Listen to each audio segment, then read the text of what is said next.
Hey, Tirsa and Jacqueline here with CrossFit Preferred. Chris had asked us to do his podcast this month about something nutritionally that's going to help you guys going into the summer season.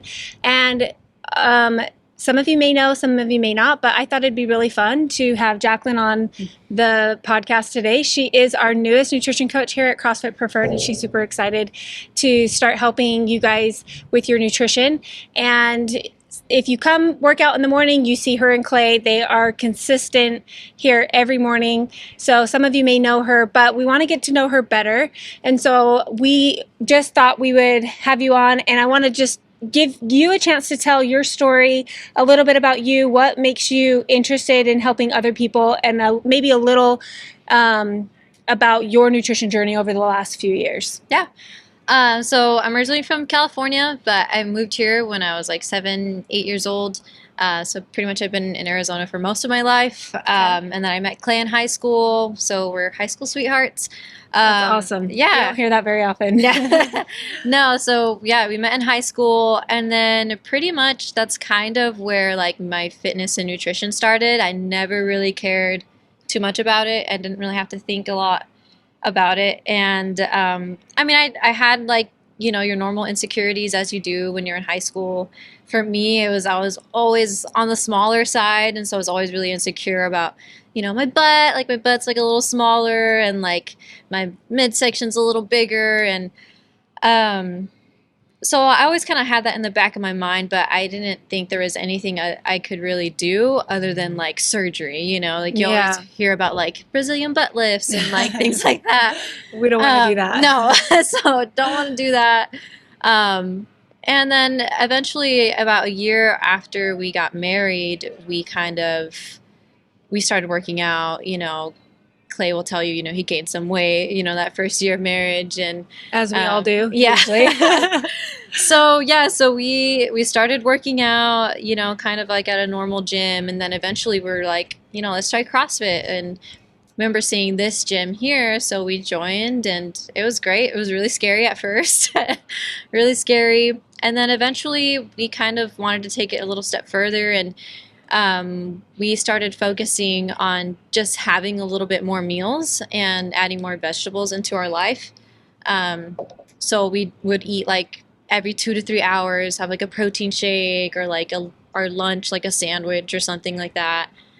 And then we came back to CrossFit because we took some time off, and you mentioned nutrition coaching. We're like, yeah, like we want to know more about it. And, you know, you hear about macros and like all these things, and we had no idea what it really was. And once we started, we were like super hooked. We were like gung-ho, like we just went all out, and it's been great. And I think now we're to the point where we don't really think about it too much. At least I can go to like a party and be like, oh, okay, like I can have this and not feel like I'm overdoing it, right, you know, or feeling sick afterwards or anything like that. So It's been great. That's awesome. Mm-hmm. So you guys worked with me for 6 months or so, maybe a little bit longer. I can't remember exactly. And you have been on your own now for a month. Mm-hmm. How's that going? Good. It's been really good. It's definitely, I definitely see how important it is to have that accountability there. Obviously, like Clay and I, we kind of bounce off each other. So it's been different not to have someone on the outside kind of looking in. So you definitely have more of a responsibility. But so it's definitely a little bit more of a challenge. But at the same time, we've been working on it for so long that, you know, it's good. We feel confident about it, and it's been good. Yeah. Yeah, and sometimes you just kind of need to go out on your own for a minute and see if you can do it on your own. Yeah. But also, it does bring awareness to how that accountability really helps. Mm-hmm. Even myself, that I know a lot. I know what works for my body, but I've been your test client the last few weeks, and to me, it has really helped knowing that I have to check something off, that you're checking in with me. I feel much more excited about like the goals or the habits, the baby steps that I'm taking, because I know that you're going to be checking in with me. So that accountability is really important. So what we want to do today is we know that summer is coming, which means more get-togethers, more pool parties, outside grilling, and we want to give you 3 easy steps to help you continue to reach your goals and to find success through the summer, even if that may look different than some of the other times of the year. A lot of times we have that all or nothing mentality where we think if we can't be perfect, we're just gonna do whatever we want and wait till a point where we can be perfect. That is a mentality that is setting you up for failure. It's a mentality that a lot of us have had or currently have. I know I had that mentality for a long time, and it really creates unhealthy relationships with food, and it makes it so that you can't enjoy regular life. Like I have a neighbor right now who they're doing low carb, and like we've wanted to have them over for pizzas, and I know they're on a diet, so like I haven't invited them over. And it just like that was us. That was before I learned everything I learned. That was us. We were always on a diet.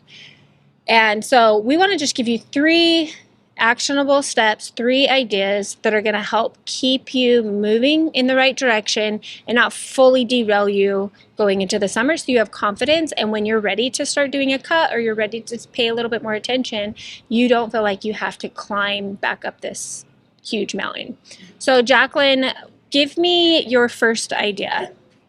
The first one would probably be, I mean, you shared posts about it on the CrossFit page, and that would be following the plate method. So I think the biggest thing, especially if you're going into a barbecue, you're gonna have like a pulled pork or something like that. So the protein is there, but just balancing that out with like some vegetables. Usually they'll have like a salad. You can add some like cucumbers, bell peppers. You're just making sure you have like that set on your plate, and then obviously a little bit of your non-starch or your starchy carbs. And if you still feel hungry after that, finish that plate and then maybe go back for seconds. But try to fill up on your vegetables and stuff first. Yeah. And honestly, when you're building your plate, start with the vegetable and the protein, and then that way when you do have the starchy carb or a sweet or something like that, you visibly have less room on your plate, so you end up taking a smaller portion size. Another option is when following the plate method, which is basically just dividing your plate into thirds, making sure you have 2 1/4 sides and a half. So your 1/4 of your plate is going to be protein, 1/4 is going to be a starchy carb, and the other half is going to be non-starchy carbs, so vegetables of some sort. So using that and will really help you stay consistent in portion sizes without pulling out your scale to weigh and measure everything. If you are macro tracking, eating out can sometimes be a little daunting or scary. But following the plate method is really going to help you to not have fear around those gatherings where you might not have control of everything that you're eating. So I like that idea for sure. Yeah. What else do you have for us?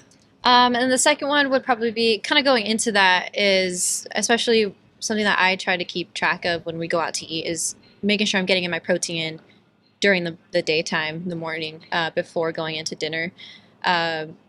Especially because our favorite places are like Mexican food or something like that, and I know it's not going to be super high in protein. I usually try to make sure I hit that goal before going in. And also, if you eat high protein throughout the day, it's going to help you feel more full and satisfied going into your dinner meal, so that you don't overeat. In fact, a lot of times I tell my clients to drink a protein shake right before they leave the house, so that they have more control over those starchy carbs.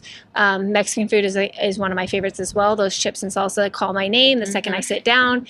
If I am not starving, my serving size is going to be much more manageable. If I'm starving, I don't care. I'm just eating whatever fills my stomach. So don't go into those events, parties, pool parties, whatever it may be, totally starving. Eating your protein throughout the day is definitely going to help with that. Yeah.